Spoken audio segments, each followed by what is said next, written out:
Você já parou para imaginar por que presidentes, celebridades, figuras importantes andam com muitas seguranças? No caso das celebridades é mais pelo assédio do público, e menos ao risco à integridade física, mesmo tendo risco. Um caso à parte que nos mostra o óbvio que é preciso foi o atentado ao ex-presidente da República Jair Messias Bolsonaro, que durante a sua campanha pela corrida presidencial, há 3 anos, em compromisso de campanha, o candidato à presidência da República Jair Bolsonaro sofria um atentado. Ele foi atingido por uma facada em Juiz de Fora, Minas Gerais, na tarde de 6 de setembro de 2018. O golpe perfurou os intestinos de Jair Bolsonaro, provocando um sangramento interno que o levou para a unidade de terapia intensiva, UTI. Mesmo com a gravidade dos ferimentos e da hemorragia, o presidenciável conseguiu sobreviver. Esse não é de hoje que vem acontecendo, mas de muito tempo atrás, seja por disputas políticas, retaliação, ou apenas populares insatisfeitas.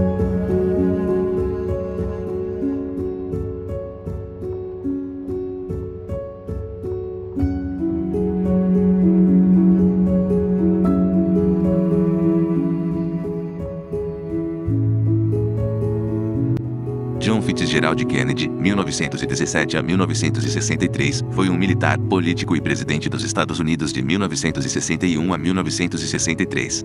Seu governo ocorreu em plena Guerra Fria e foi marcado pela construção do Muro de Berlim, a crise dos mísseis, a corrida espacial, a Guerra do Vietnã e o movimento dos direitos civis americanos. Há 43 anos, no dia 22 de novembro de 1963, o presidente norte-americano John Kennedy foi assassinado em Dallas, no Texas. A notícia abala os norte-americanos. No Brasil, o presidente João Goulart decreta 3 dias de luto. Quando a Câmara reverencia o tributo de sua dor pela perda que o mundo acaba de sofrer, não é certamente a hora para recolher os admiráveis pensamentos desse jovem que colocou corajosamente as ideias a serviço da ação.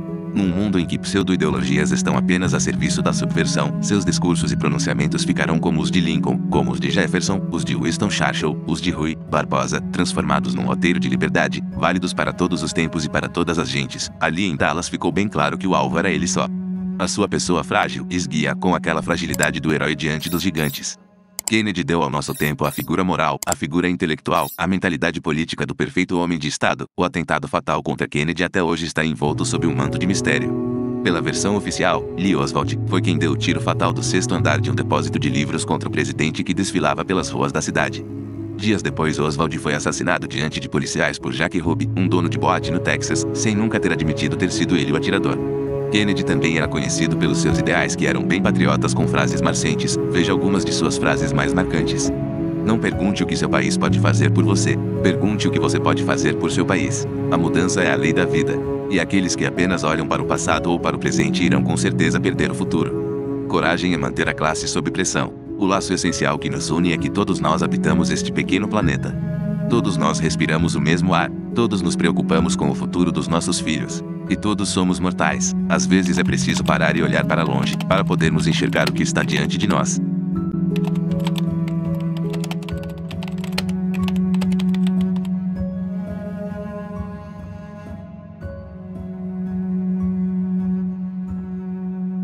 Abraham Lincoln foi o 16º presidente norte-americano, governando de 1861 a 1865.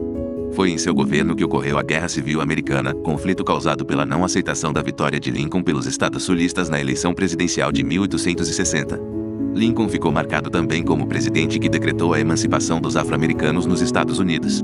Em 1860, a Convenção Republicana decidiu que Abraham Lincoln seria o candidato do partido na disputa da presidência dos Estados Unidos. Foi uma disputa tensa, mas os votos democratas foram divididos entre 2 candidatos, Stephen A. Douglas e John Breckinridge. Houve ainda um 4º candidato, chamado John Bell, mas o resultado foi a vitória de Abraham Lincoln. O candidato republicano teve 40% dos votos e 180 de 303 colégios eleitorais. A vitória de Abraham Lincoln desagradou aos estados sulistas, em virtude de suas opiniões contra a expansão do trabalho escravo para os novos territórios. Lincoln não tinha as opiniões mais radicais, mas, ainda assim, era visto com desagrado pelos sulistas, que o taxavam de abolicionista radical. Abraham Lincoln manifestou que responderia militarmente a qualquer tentativa de separatismo, mas a ameaça não surtiu efeito. Em 1861, Carolina do Sul, Alabama, Flórida, Mississippi, Geórgia e Texas declararam sua separação dos Estados Unidos. Esses estados anunciaram a formação dos Estados Confederados da América, nomeando um novo presidente. No percurso do conflito, Lincoln tomou uma decisão que mudou a história dos Estados Unidos. Propôs a emancipação dos escravos em 1863. Essa lei se tornou norma constitucional em 1865 com a 13ª Emenda Constitucional. As feridas da guerra ainda eram muitas e isso se tornou visível com as conspirações que surgiram contra o presidente. Desconfederados articularam um plano de sequestro que não avançou e um plano de assassinato. O plano de assassinar o presidente foi colocado em prática por John Wilkes Booth, um ator e ex-espião dos confederados. Ele se juntou com outras pessoas para tramar a morte de Abraham Lincoln, colocando esse plano em ação no dia 14 de abril de 1865. Na ocasião, Lincoln estava em um teatro em Washington. Lincoln foi atingido com um tiro na cabeça e faleceu pelos ferimentos da bala no dia 15 de abril. O assassino, John Wilkes Booth, foi encontrado dias depois em uma fazenda na Virgínia e foi morto após resistir à prisão. Outras 8 pessoas foram presas por participar da conspiração contra o presidente e dessas, 4 foram condenadas à morte por enforcamento. Frases de Lincoln: o voto é o sucessor justo e pacífico das balas, então quando o voto decide de maneira justa e constitucional, não haverá sucesso em apelar novamente para as balas. Uma casa dividida contra si mesma não pode permanecer. Eu acredito que este governo não pode suportar permanentemente ser metade escravo e metade livre. Eu não espero a divisão da União, eu não espero ver a casa cair, mas espero que ela deixe de ser dividida. Ela terá que se tornar toda uma coisa ou outra.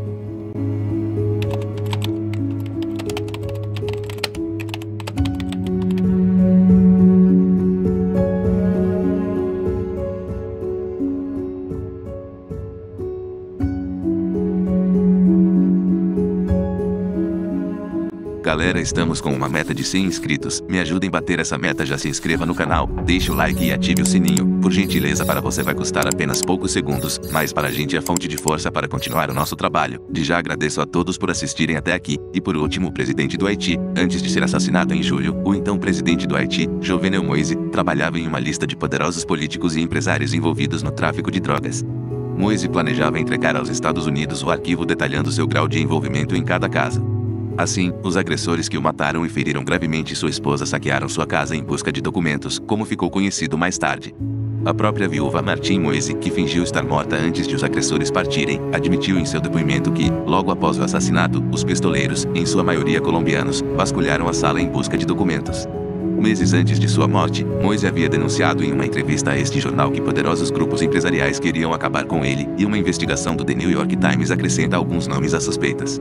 A figura central na lista de Moïse foi Charles Saint-Rémy. Por muito tempo, a Agência Antidrogas dos Estados Unidos, DEA, apontou Saint-Rémy como alvo. O empresário não era apenas suspeito de tráfico de drogas, mas também cunhado do ex-presidente Michel Martelly, que colocara Moïse na presidência para ser seu sucessor, até que ambos se distanciaram abruptamente pelas tentativas de Martelly de manipular sua gestão. O jornal nova-iorquino revela ainda que, entre maio e junho, o presidente recebeu uma ligação da DEA alertando sobre o uso excessivo que estava sendo feito de uma pista clandestina no norte do país para pouso de aeronaves leves. Ao saber das entregas, Moïse ordenou sua destruição, mas as autoridades locais se recusaram a fazê-lo. Algumas semanas depois, ele foi assassinado no próprio quarto.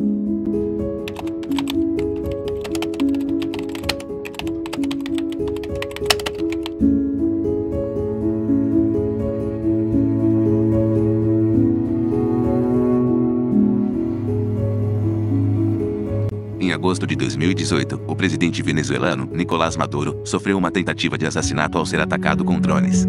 Enquanto Maduro discursava em um desfile militar na Avenida Bolívar, uma das principais vias da capital Caracas, o som de uma explosão dispersou civis e soldados. Câmeras capturaram imagens fragmentadas da confusão generalizada, fumaça subindo acima da cidade, uma formação de soldados se espalhando e guarda-costas saltando para proteger o presidente. Apenas mais tarde a investigação revelou que 2 pequenos drones voando sobre o evento explodiram. Nenhum deles estava perto o suficiente para causar danos letais, embora 7 membros da Guarda Nacional venezuelana tenham ficado feridos. Maduro, que ficou ileso, disse que achava que as explosões eram fogos de artifício. Um homem se apresentou como organizador do ataque, dizendo que foi perpetrado por um grupo de desertores do exército venezuelano e outras pessoas.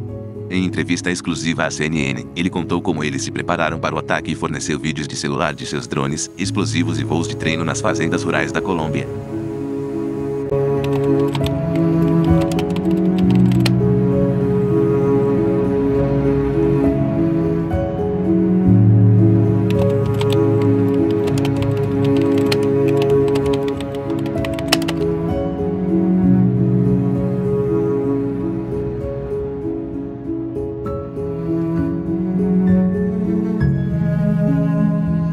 Espero que tenham gostado, gente. Não esqueçam de deixar o like e se inscrever no canal. Conto com o apoio de todos vocês. Que Deus abençoe a todos. Um beijão e até mais.